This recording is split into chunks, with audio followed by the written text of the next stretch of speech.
नमस्कार, आप देख रहे हैं एनएमएफ न्यूज और मैं हूं आपके साथ शावनी पटनायक। बिहार में बहार है, लेकिन इस बार बिहार में किसकी सरकार है अभी तक इस पर क्वेश्चन मार्क है। लेकिन जल्दी चुनाव होने हैं और उसके बाद नतीजे सामने आ जाएंगे, पता चल जाएगा कि जनता का मूड क्या कह रहा है।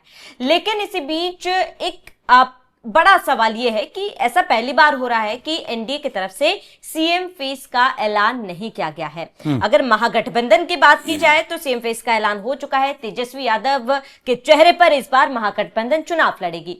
लेकिन एनडीए में जो कहा जाता है कि तमाम जितनी भी सहयोगी दल है, तमाम पार्टियां जो है वो एक साथ मिलकर काम करती है, चुनावी मैदान में उतरती है। लेकिन इस बार ऐसा क्या हो गया कि एनडीए की तरफ से सीएम फेस का ऐलान नहीं हुआ है। इसी पर हम चर्चा करेंगे। मेरे साथ मेरे सहयोगी अभिषेक त्यागी मौजूद है। अभिषेक, पहली बार हो रहा है जब सीएम फेस का ऐलान अभी तक एनडीए की तरफ से नहीं हुआ है।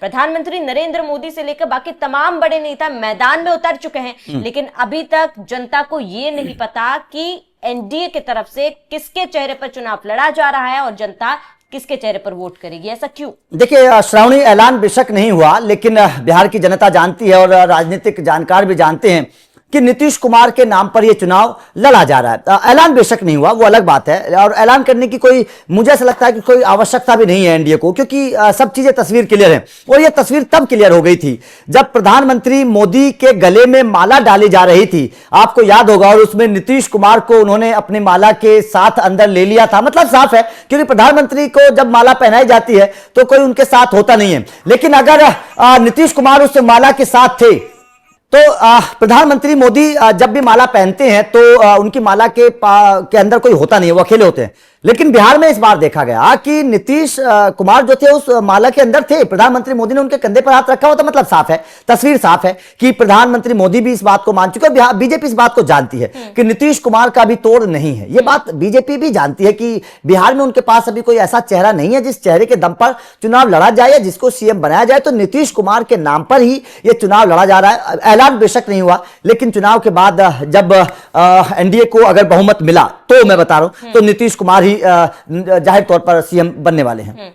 बिल्कुल अभिषेक, लेकिन अगर इस बार एनडीए में बात की जाए तो कहीं ना कहीं खींचतान जरूर देखी गई थी। सीट शेयरिंग को लेकर देखिए कंफ्यूजन तो नहीं था, लेकिन कहीं ना कहीं जेडीयू की सीटें घटाई गई थी ताकि बीजेपी को बराबर की सीटें मिले। इसके साथ ही अगर लोजपा की बात की जाए, चिराग पासवान की पार्टी को भी सीटें बढ़ा कर दी गई थी। ये तमाम चीजें वो है जो कहीं ना कहीं इन अटकलों को और ज्यादा बढ़ावा दे रही है कि एनडीए में फिलहाल अभी भी कंफ्यूजन है। चिराग पासवान के मुख्यमंत्री के चेहरे बनने पर भी लगातार कई सारे ऐसे बयान भी सामने आए थे, रूमर्स भी सामने आए थे। और इसके साथ ही अगर बदलाव की बात की जाए तो इस बार जो कोर वोटर्स नीतीश कुमार के माने जाते महिलाएं, उसको आरजेडी ने सबसे ज्यादा प्रत्याशी उतारे हैं महिलाओं में, और इसके साथ ही मुसलमानों में भी आरजेडी ने सबसे ज्यादा प्रत्याशी निकाले हैं। क्या ये तमाम मुख्य कारण काफी नहीं है कि एनडीए ये सोचे कि इस बार चुनाव किसके चेहरे पर लड़ना चाहिए? देखिए श्रावणी, बड़ी दिलचस्प एक बात है ये बिहार की राजनीति को अगर देखें कि जो आरजेडी महिलाओं को ज्यादा टिकट दे रही है, क्या वो महिलाएं आरजेडी को वोट देंगी? नंबर एक बात। नंबर दूसरा सवाल कि जिस मुस्लिम वोटर्स की आप बात कर रहे हैं, क्या वो मुस्लिम वोटर्स इस बार भी उतना भरोसा जताएंगे आरजेडी के ऊपर जितना अब तक जताते आए हैं? अब इसके पीछे की आप वजह समझिए। देखिए, आरजेडी ने सपने दिखाए। तेजस्वी यादव ने बयान दिया कि वो महिलाओं को 2500 रुपए दे देंगे। ठीक है, मुंह से तो कोई भी बोल सकता है, जुबानी एक जुमला है, उसको आप बोल दीजिए। लेकिन सवाल यह है कि तेजस्वी लाएंगे कहां से? बिहार में कितनी महिलाएं हैं, क्या उन्होंने इसका हिसाब लगाया? उन महिलाओं को अगर हर महिला को 2500 रुपए देंगे तो कितने अमाउंट बनेगा, क्या उसका हिसाब लगाया? बिहार का बजट कितना है, क्या उन्होंने इसका हिसाब लगाया? ये नहीं लगाया। ठीक है, उसके बाद में उन्होंने वादा कर दिया कि भाई साहब वो हर घर में एक आदमी को नौकरी देंगे। बिहार में कितने घर हैं, उन घरों में कितने लोगों को नौकरी देनी पड़ेगी? उन लोगों को नौकरी देंगे तो रोजगार सैलरी के तौर पर कितना पैसा होगा? बजट कहां बिगड़ेगा, कहां से पैसा आएगा? क्या तेजस्वी ने हिसाब लगाया? नहीं लगाया। अब बात करते हैं मुस्लिम वोटर्स की। मुस्लिम वोटर्स की अगर बात करते हैं तो एआईएमआईएम के नेता साफ तौर पर एक बात कह चुके हैं, शोएब जमाल जमात की, उन्होंने साफ तौर पर एक बात कही है कि शोएब जमाई ने कि भाई साहब अभी तक मुस्लिम क्या करते हैं, मुस्लिम जहां डंडे खाने की बात आती है मुस्लिमों को आगे कर देते हैं, जहां आंदोलन होता है मुस्लिमों को आगे कर देते हैं, जहां वोट डालने की बात आती है मुस्लिमों को आगे कर देते हैं, लेकिन जब सत्ता में भागीदारी की बात आती है तो मुस्लिम कहां जाते हैं। मुस्लिमों को तो कभी सत्ता में भागीदारी नहीं दी तेजस्वी ने, मुस्लिमों को तो कोई पद नहीं दिया तेजस्वी ने। उप मुख्यमंत्री के तौर पर मुकेश सहनी का नाम आगे कर दिया जाता है, जिनके केवल 1.5-2% वोटर हैं, और जो 17% 18% मुसलमान हैं बिहार में, उनको कहीं जगह नहीं दी गई है।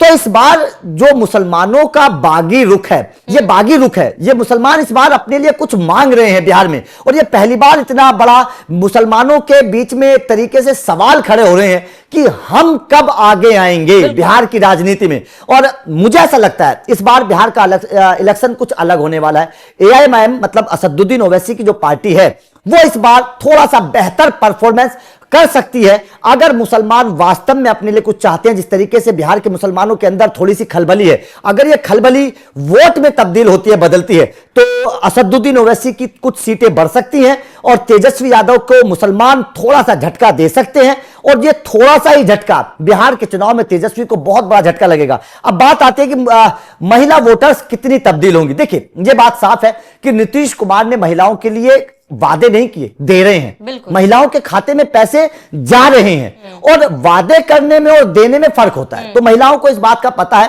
कि पिछले कुछ वर्षों में जो क्योंकि नीतीश कुमार की सरकार पिछले कुछ सालों में रही है, महिलाओं की सुरक्षा के लिहाज से देख लीजिए, रोजगार के लिहाज से देख लीजिए, उनको पैसे देने के लिहाज से देख लीजिए, इन तमाम मामलों के हिसाब से अगर देखें तो महिलाएं खुश हैं। तो मुझे लगता नहीं है कि बिहार में तेजस्वी के लिए कुछ ज्यादा है। वादे जरूर बड़े बड़े किए हैं, बहुत बड़े बड़े वादे किए हैं, लेकिन वो वादे जमीन पर कैसे हैं, ये बात अभी भी सवालों के घेरे में। बिहार की जनता इस बात को बखूबी जानती है। बिल्कुल अभिषेक, ये तो रही एनडीए की बात। अगर महागठबंधन की भी बात की जाए तो अभी भी बहुत ज्यादा कंफ्यूजन है महागठबंधन में। कई सीटें ऐसी है जहां पर ओवरलैपिंग हो रहा है, यानी कि एक ही सीट पर कांग्रेस भी अपने प्रत्याशी उतार रही है, आरजेडी भी उतार रही है, वीआईपी पार्टी भी अपने प्रत्याशी उतार रही है। ऐसे में कंफ्यूजन काफी ज्यादा है। और इसके साथ ही सीएम फेस को लेकर भी जैसे हमने देखा कांग्रेस और आरजेडी के बीच में कई मनभेद देखने को मिले थे। इस स्थिति में फिलहाल अगर महागठबंधन अभी भी तमाम चीजों में है कि आपसी जो सामंजस्य जो बैठाना चाहिए वो ये तमाम पार्टियां नहीं बैठा पा रही है। चुनावी मैदान में ये उतरेंगी कैसे, जनता को लुभाएंगी कैसे, जनता को भरोसा दिलाएंगी कैसे, क्योंकि इन्हीं पार्टियों को खुद पर ही भरोसा नहीं नजर आ रहा। देखिए, महागठबंधन को तो बिहार के नेता ही कह रहे हैं कि ठगबंधन है। ये महागठबंधन नहीं है तो ठगबंधन है। ये बिहार के नेता खुद बोल रहे हैं, ये हमारा बयान नहीं है, ये बिहार के नेता खुद बोल रहे हैं। अब देखिए यहां पर क्या है ना, ये वो घर है बिहार में जो महागठबंधन बना है श्रावणी, ये वो घर है जिस घर में भाई हैं 3-4 और चारों भाइयों में डंडा बज रहा है। रोज सुबह शाम लठ लेके खड़े हो जाते हैं और सुबह से शाम तक लड़ाई होती है।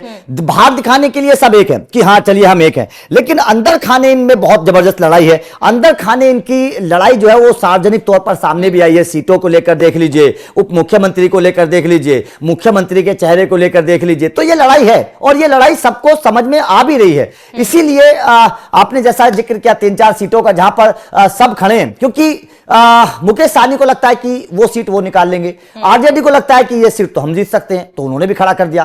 कांग्रेस को लगता है भैया तुम तो दोनों बेकार हो, इस सीट को तो हम निकाल सकते हैं, वो भी खड़े हो गए। तो इनको आपस में ही अपने आप ही कोई हल इनका निकला नहीं है। आपस में ही इनके भीतर खाने लड़ाई है, कॉन्फिडेंस नहीं है किसी को भी। और यही वजह है कि महागठबंधन को बहुत बुरी मात मिल सकती है, क्योंकि आपस में लड़ रहे हैं, कार्यकर्ता लड़ रहे हैं, जो नेता हैं वो लड़ रहे हैं। और जमीनी लड़ाई जब शुरू हो जाती है किसी भी गठबंधन में, तो वहां पर फिर जीत मिलनी बड़ी मुश्किल हो जाती है।